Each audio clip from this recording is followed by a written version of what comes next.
أشهد أن لا إله إلا الله.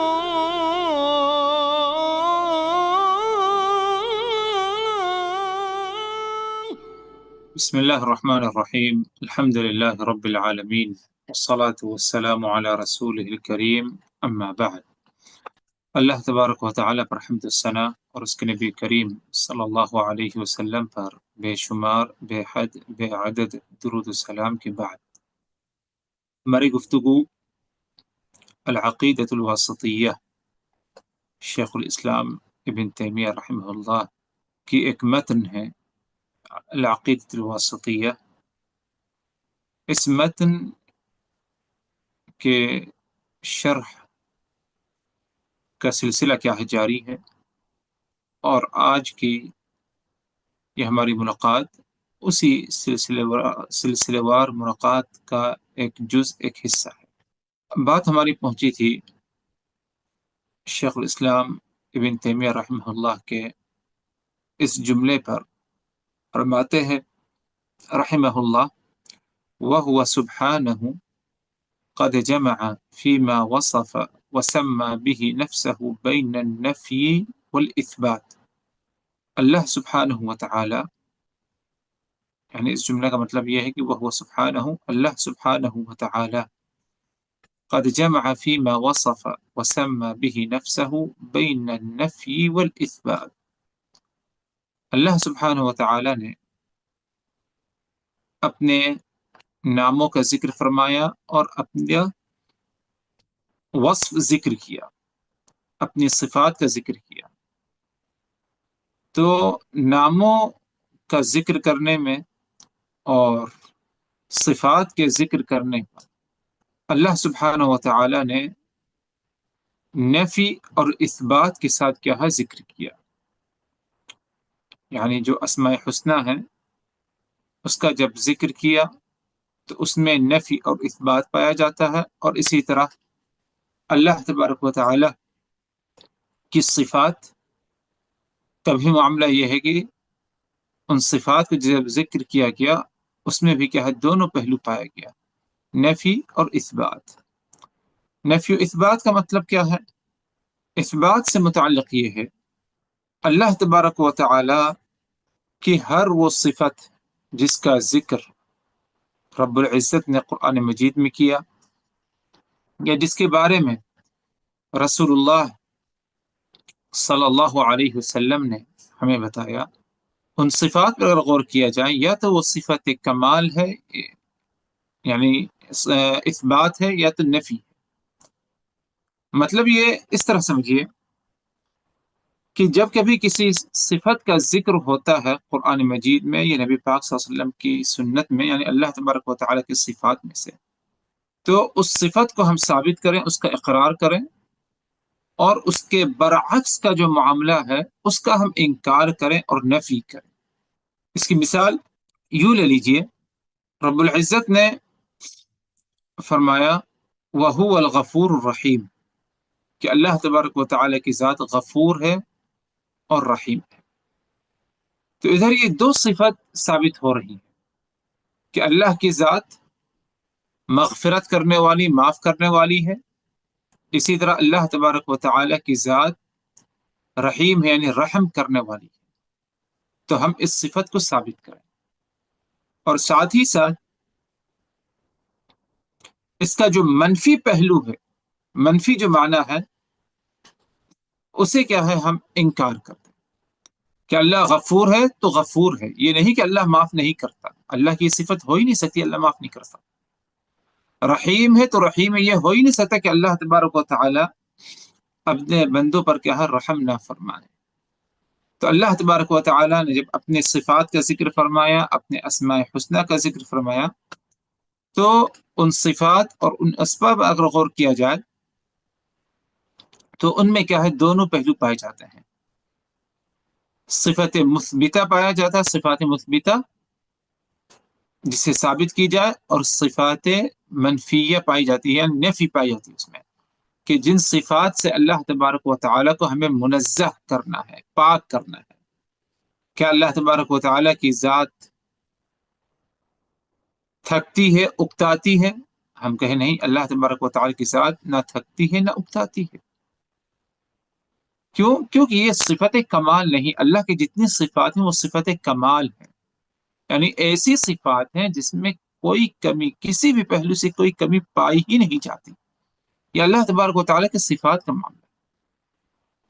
تو اسی لیے ہر وہ صفت جو صفت کمال نہ ہو، صفت نقص ہو، اللہ تبارک و تعالیٰ کی ذات اس سے کیا ہے؟ منزہ ہے اور پاک صاف ہے۔ تو شیخ الاسلام ابن تیمیہ رحمہ اللہ فرماتے ہیں وَهُوَ سُبْحَانَهُ قد جمع فيما وصف وسمى به نفسه بين النفي والإثبات، کہ اللہ تبارک و تعالی نے جب اپنے اسماء حسنہ کا ذکر فرمایا، اپنی صفات کا ذکر کیا، تو ان اسماء اور ان صفات میں نفی اور اثبات، یہ دونوں پہلو کیا ہے؟ اس میں پایا جاتا ہے۔ آگے فرمایا شیخ الاسلام نے فلا عدول لأهل السنة والجماعة عما جاء به المرسلون فإنه الصراط المستقيم صراط الذين أنعم الله عليهم من النبيين والصديقين والشهداء والصالحين۔ اس جملہ کا معنی اور مفہوم اس طرح ہے کہ فرمایا شیخ الاسلام نے کہ فلا عدول لأهل السنة والجماعة عما جاء به المرسلون، کہ اہل السنہ والجماعہ نے کا معاملہ یہ ہے کہ انبیاء کرام، رسول اور پیغمبروں نے جو تعلیمات لے کر کے آئی، انبیاء کرام، رسول اور پیغمبروں نے جو تعلیمات لے کر کے آئی، ان تعلیمات سے اہل السنہ والجماعہ کنارہ کشی اختیار نہیں کر سکتے۔ یعنی انبیاء کرام، رسول اور پیغمبروں کی جو تعلیمات تھی، ان تعلیمات کو اہل السنہ والجماعہ کو تسلیم کرنا ہوگا، اور ہمیشہ تسلیم کرتے ہیں۔ اس سے کنارہ کشی اختیار نہیں کر سکتے، اس سے اعراض نہیں کر سکتے، اسے انکار نہیں کر سکتے۔ فلا عدول، یعنی اس سے کنارہ کشی اختیار نہیں کر سکتے کون؟ اہل السنہ والجماعہ، کس سے؟ کہ ان چیزوں سے جو انبیاء کرام، رسول اور پیغمبر لے کر کے آئے تھے۔ انبیاء کرام، رسول اور پیغمبروں نے کیا لایا؟ انبیاء کرام، رسول اور پیغمبروں نے اللہ تبارک و تعالیٰ کی طرف سے پیغام ہم تک پہنچایا کہ ہم اللہ کو وحدہ لا شریک سمجھیں، نماز کی پابندی کریں، برائیوں سے اپنے آپ کو بچائیں، روکیں، محفوظ رکھیں۔ یہ پیغامات تھے جو اللہ تبارک و تعالیٰ کے تھے، انبیاء کرام، رسولوں کے ذریعے ہم تک پہنچایا گیا۔ اسی لیے تمام انبیاء کرام، رسول اور پیغمبروں نے جو پیغام، جو باتیں لے کر کے آئی اللہ تبارک و تعالیٰ کی طرف سے، اہل السنہ والجماعہ کبھی اس سے کنارہ کشی اختیار نہیں کرتے۔ جب وہ پیغام ان کے سامنے آ جاتا ہے، من وعن کیا ہے؟ اسے کیا ہے؟ تسلیم کر لیتے ہیں، اسے تسلیم کرتے ہیں اور اس پر کیا ہے؟ عمل کرتے ہیں۔ ادھر شیخ الاسلام نے، ابن تیمیہ رحمہ اللہ نے، مرسلون یعنی انبیاء، رسول اور پیغمبروں کا ذکر فرمایا۔ تمام انبیاء، رسول اور پیغمبروں کی تعلیمات کو تسلیم کریں۔ تو کیا اہل سنہ والجماعہ یا مسلمانوں پر یہ چیز لازم ہے کہ تمام انبیاء کرام کی باتوں کو مانیں؟ جی ہاں، تمام انبیاء کرام، رسول اور پیغمبروں کی تعلیمات کو تسلیم کیا جائے، مگر صرف وہ تعلیم جس سے ہمیں رکنا ہے، بچنا ہے اپنے آپ کو، جس کے بارے میں ہمیں شریعت نے کیا ہے؟ روک دیا ہے۔ مثلا پچھلے اقواموں میں یہ تھا کہ اگر کپڑے پر کوئی نجاست لگ جائے تو وہ نجاست اس وقت تک پاک نہیں ہوتی جب تک کہ کپڑے کا اتنا حصہ کاٹ کر کے پھینک نہ دیا جائے، الگ نہ کر دیا جائے۔ لیکن شریعت محمدیہ میں ایسا معاملہ نہیں ہے کہ اگر کپڑے پر کہیں نجاست لگ گئی تو وہ کپڑا اس وقت آرام سے پاک صاف ہو جائے گا جب نجاست کا اثر ختم ہو جائے۔ پانی سے ختم کریے یا کسی اور چیز سے اگر ختم ہو جاتا ہے، نجاست کے آثار نہیں رہ جاتے، تو کپڑا کیا ہے؟ پاک ہو گیا۔ تو ادھر ہم یہ نہیں کہیں کہ جو پچھلی تعلیم آئی ہے ہم اسے تسلیم کر لیں، بلکہ ہم کہیں گے نہیں، جو آخری تعلیم ہے محمد رسول اللہ صلی اللہ علیہ وسلم جو ہمیں دی ہے، شریعت اسلامیہ کی جو تعلیم، ہمیں اسے کیا ہے تسلیم کرنا ہے، پچھلی تعلیم کو ہمیں کیا ہے تسلیم نہیں کرنا۔ تو اس طرح کیا ہے ہمارا کیا ہے معاملہ ہونا چاہیے۔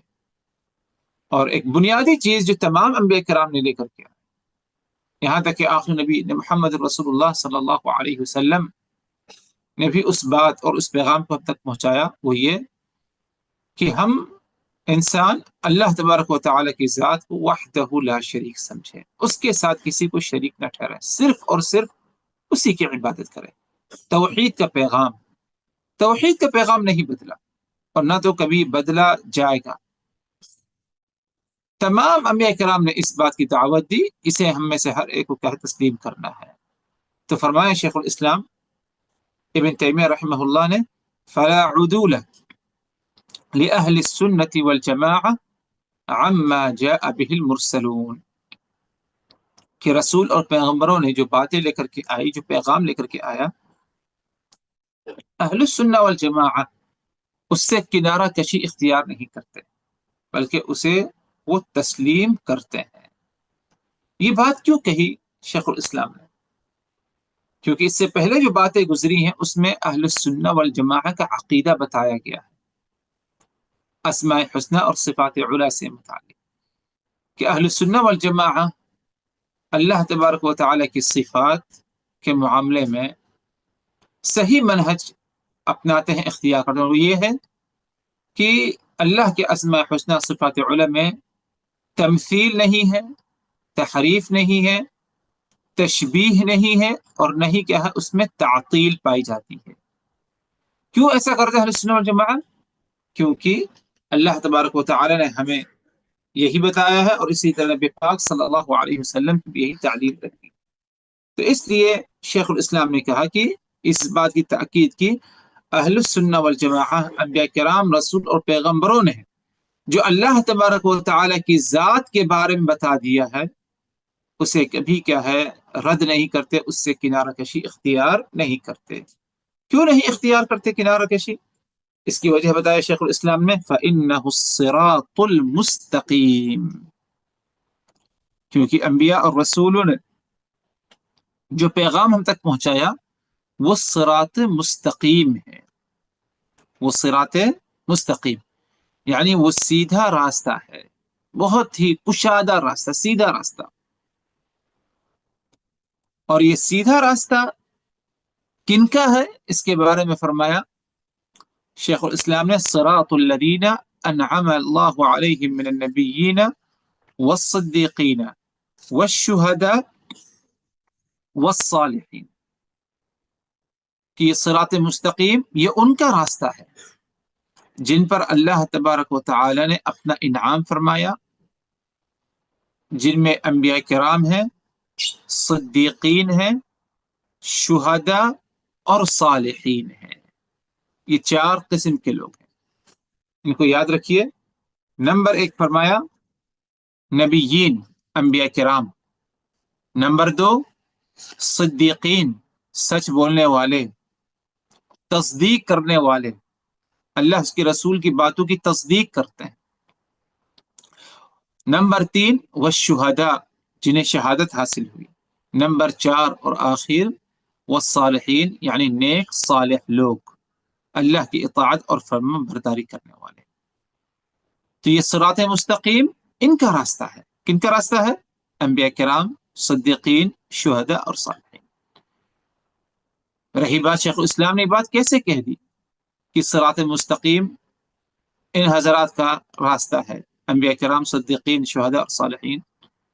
اس کا جواب یہ ہے کہ اللہ تبارک و تعالی نے قرآن مجید میں ہمیں اس کے بارے میں بتایا، جیسے کہ ارشاد باری تعالی، وَمَن يُطِعِ اللَّهَ وَالرَّسُولَ، جس نے اللہ اور اس کے رسول کی اطاعت کی، فَأُولَئِكَ مَعَ الَّذِينَ أَنْعَمَ اللَّهُ عَلَيْهِمْ مِنَ النَّبِيِّينَ وَالصِّدِّيقِينَ وَالشُّهَدَاءِ وَالصَّالِحِينَ، جس نے اللہ اور اس کے رسول کی اطاعت کی تو یہ روز قیامت ان کے ساتھ ہوں گے جن پر اللہ تبارک و تعالی نے اپنا انعام فرمایا، اپنا احسان فرمایا. اور یہ کون لوگ ہیں؟ نمبر 1 نبیین، نمبر 2 صدیقین، نمبر 3 شہداء، اور نمبر 4 اور اخیر کیا ہے؟ والصالحین، یعنی نیک صالح لوگ ہیں. پھر لوٹتے ہیں ہم شیخ الاسلام ابن تیمیہ کی اس جملے پر. فرمایا انہوں نے کہ فلا عدول لأهل السنة والجماعة عما جاء به المرسلون، کہ رسول اور پیغمبروں نے جو پیغام لایا ان تک پہنچائے لوگوں تک، اہل السنہ والجماعہ کبھی اس سے کنارہ کشی اختیار نہیں کرتے، اس سے کنارے نہیں ہوتے، اسے رد نہیں کرتے، بلکہ اس پیغام کو کیا ہے؟ تسلیم کر لیتے ہیں. تو یہ اہل السنہ والجماعہ کی ایک اہم صفت ہے کہ رسول اور پیغمبر جو بات بتا دیتے ہیں اسے تسلیم کر لیتے ہیں. اگر انسان کسی منکر، کسی بدعت میں، کسی گمراہی میں ہے، عبادت کسی غلط طریقے سے کر رہا ہے، کیا وہ آدمی اہل السنہ والجماعہ میں سے ہے یا نہیں؟ اس کا اندازہ اس بات سے لگایا جائے کہ اس کے سامنے رسول کا پیغام پیش کر دیا جائے. اگر وہ اسے تسلیم کر لیتا ہے یقیناً وہ اہل السنہ والجماعہ میں سے.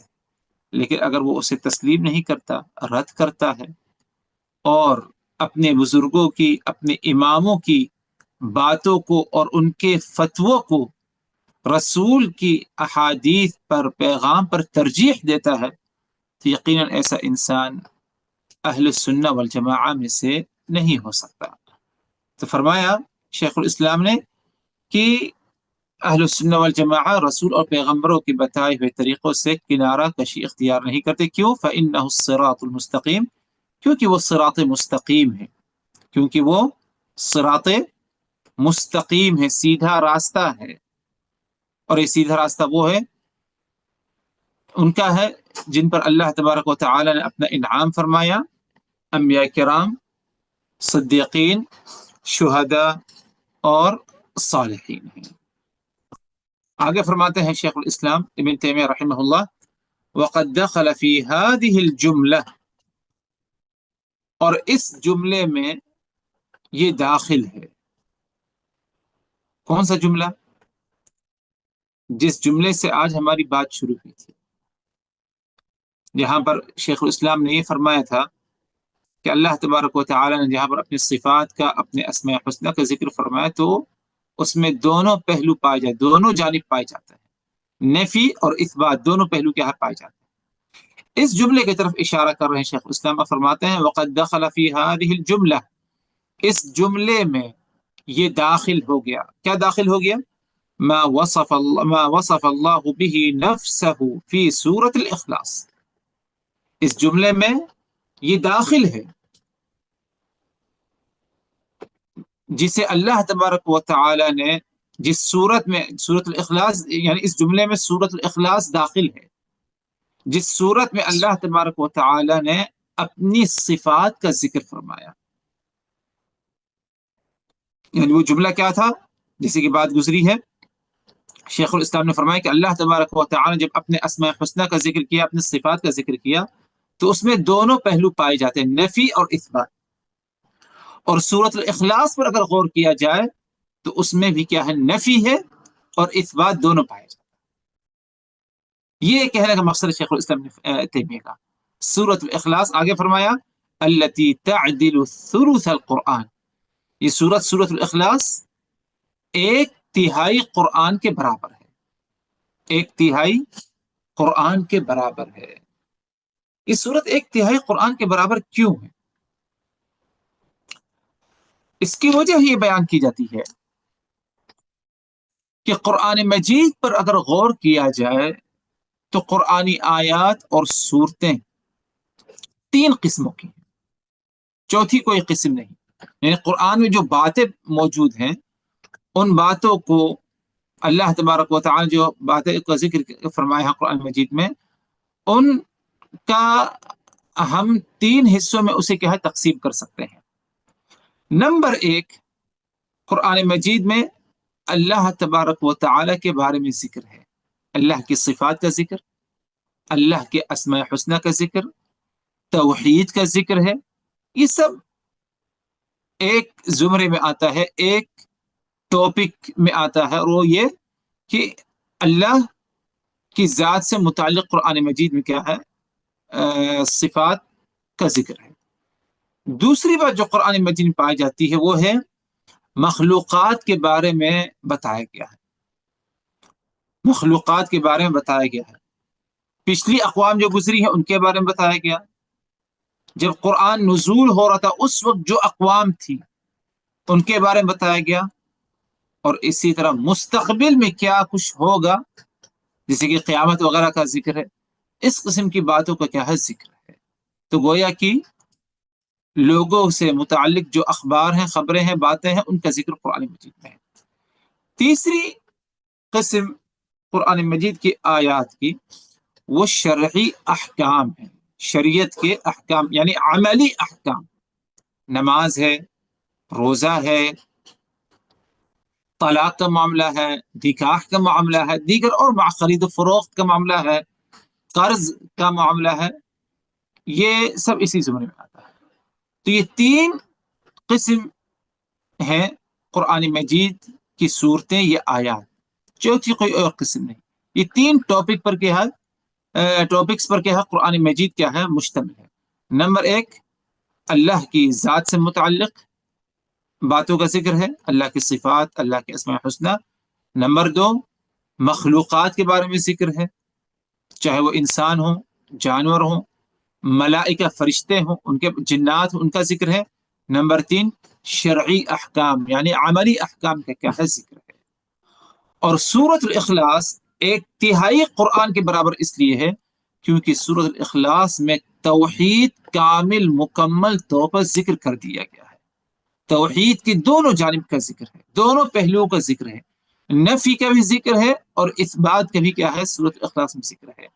تو اسی لیے سورۃ الاخلاص ایک تہائی یعنی تین موازی، تین عناوین، تین ٹاپکس قرآن مجید ان پر مشتمل ہے، ان میں سے ایک جو توحید ہے، سورۃ الاخلاص توحید پر مشتمل ہے، اس لیے اسے کیا ہے، رسول اللہ صلی اللہ علیہ وسلم نے تعدیل ثلث القرآن، ایک تہائی قرآن کیا ہے، قرار دیا ہے۔ تو شیخ الاسلام فرماتے ہیں کہ اس جملے میں کون سا جملہ جس کا ذکر ہوا آج کی مجلس میں ابتدا میں، کہ انہوں نے فرمایا کہ اللہ تبارک و تعالیٰ قرآن مجید میں جب اپنے صفات کا ذکر فرمایا، اپنے اسماء کا ذکر فرمایا، تو اس میں نفی اور اثبات دونوں کیا ہے، پایا گیا۔ فرماتے ہیں کہ سورۃ الاخلاص اسی پر کیا ہے، مشتمل ہے، کہ اس میں نفی اللہ کی صفات ہے، اور یہ صفات اگر دیکھا جائے تو اس صورت میں نفی اور اثبات دونوں پایا جاتا ہے، کن صفات کو ثابت بھی کیا گیا ہے اور صفات کی نفی کی گئی ہے، انکار کر دیا گیا، اللہ کو اس سے بری کر دیا گیا۔ سورت کا ذکر ادھر شیخ الاسلام نے کیا ہے، یعنی ان آیات کا، چاروں آیتوں کا ذکر فرمایا۔ فرماتا ہے اللہ تبارک و تعالی، قل هو اللہ احد، اے نبی اب ان کو کہہ دیجئے کہ اللہ کی ذات احد ہے۔ اللہ لفظ جلالہ، اور یہ اللہ کا ایک خاص نام ہے، پروردگار کا ایک خاص نام، اور ایک ایسا نام ہے کہ تمام نام اسی نام سے کیا ہے، مشتق ہے اور نکلتے ہیں۔ یعنی اللہ کی ذات غفور ہے، تو ہم بتاتے ہیں غفور کون ہے، اللہ کی ذات۔ اللہ کی ذات رزاق ہے، ہم کہتے ہیں رزاق کون ہے، اللہ کی ذات۔ یعنی تمام ناموں کو ہم لفظ جلالہ ہی کی طرف لوٹاتے ہیں، تو اسی لیے لفظ جلالہ، لفظ اللہ، یہ اسم اللہ الاعظم، اللہ کا سب سے عظیم نام اور سب سے بڑا نام ہے۔ تمام نام صفات اس نام کیا ہے، نیچے کیا ہے، آتے ہیں، اور اس کی شاخ ہے۔ تو فرمایا اللہ تبارک و تعالی، قل هو اللہ احد، اے نبی آپ کہہ دیجئے کہ اللہ کی ذات احد ہے، یعنی واحد ہے۔ اللہ الصمد، اللہ کی ذات صمد ہے، بے نیاز ہے، اسے کسی کی ضرورت نہیں ہے۔ ادھر اگر دیکھا جائے، قل هو اللہ احد، اللہ واحد ہے، اللہ کی ذات بے نیاز ہے، گویا کہ ادھر ہم نے اللہ تبارک و تعالیٰ کی صفات کو کیا ہے، صفت کمال کو ثابت کیا ہے، اقرار کیا ہے۔ اگلی دو آیتوں میں نفی کا ذکر ہے، لم یلد ولم یولد ولم یکن لہ کفوا احد، اللہ نہ تو پیدا ہوا ہے اور نہ تو اس سے کوئی پیدا ہوا، یا یوں سمجھیے اللہ سے کوئی چیز نکلی نہیں اور نہ ہی اللہ کسی سے نکلا ہوا ہے، نہ کوئی پیدا ہوا اس سے اور نہ اللہ کسی سے پیدا ہوا۔ تو یہ ایک صفت ہے پیدا ہونا، یا اس سے کوئی پیدا، لیکن یہ صفت کیا ہے؟ نفی، اس سے اللہ کو بری کیا جاتا ہے۔ آگے وَلَمْ يَكُنْ لَهُ كُفُوًا أَحَدٌ، اسی طرح اللہ کے برابر کوئی چیز نہیں، اللہ کے برابر کوئی چیز، گویا کہ ہم نے ادھر اللہ کا برابر ہونا اس کا ہم انکار کر رہے ہیں کہ کوئی چیز اللہ کے برابر اور کوئی ہستی اللہ کے برابر مثل کیا ہے نہیں ہو سکتی۔ تو اس صورت میں اگر دیکھا جائے، اگرچہ مختصر ہے لیکن توحید کے دونوں جز کا ذکر ہے اس میں، اللہ تبارک و تعالیٰ کے صفات کے دونوں پہلوؤں کا ذکر ہے اس میں، نفی کا بھی ذکر ہے اور اثبات کا بھی کیا ہے اس میں ذکر پایا جاتا ہے۔ اور اسی طرح کا مفہوم اگر دیکھا جائے تو آیت الکرسی میں بھی پایا جاتا ہے، جس کی طرف شیخ الاسلام نے اشارہ کیا ہے۔ انشاءاللہ کیا ہے اس پر بات ہماری کیا ہے اگلی مجلس میں۔ اللہ تبارک و تعالی سے دعا کی الہام میں ہم نے جو کچھ کہا اور سنا، ان باتوں کو اچھی طرح سمجھنے کی، یاد رکھنے کی، عمل کرنے کی، دوسروں تک پہنچانے کی ہمیں کیا ہے توفیق دے۔ وآخر دعوانا ان الحمد للہ رب العالمین۔ لا